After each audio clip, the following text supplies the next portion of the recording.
જય શ્રી રામ. હું પરાગ તના સેવા પ્રમુખ વિશ્વ હિન્દુ પરિષદ જુનાગઢ મહાનગર સૌરાષ્ટ્ર પ્રાંત પ્રચાર પ્રસાર વડી સદસ્ય. આજરોજ આપ સૌને ધ્યાનમાં છે કે નિત્યક્રમ મુજબ સંસ્કૃતિ આર્ય ગુરુકુલમ રાજકોટના સહયોગથી તેમજ વિશ્વ હિન્દુ પરિષદ દ્વારા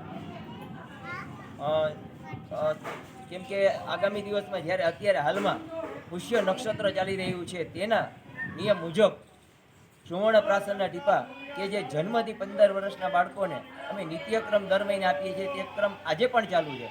આજરોજ અમે જુનાગઢના જ્યાં એવા પ્રખંડ 2 થી 3 પ્રખંડ છે ત્યાં અમે આ કાર્યક્રમ કરેલો. આજરોજ આ કાર્યક્રમમાં આંશિક 100 થી 150 બાળકોએ લાભ લીધેલ હતો. આ સુવર્ણ પ્રાશનના ટીપા બાળકોને તાવ, શરદી, ઉધરસ સામે રોગ પ્રતિકારક શક્તિ આપે છે. આપ પણ આપના બાળકોને આ સુવર્ણ પ્રાશનના ટીપા અવશ્ય પીવડાવો. અસ્તુ. ભારત માતા કી જય. જય શ્રી રામ.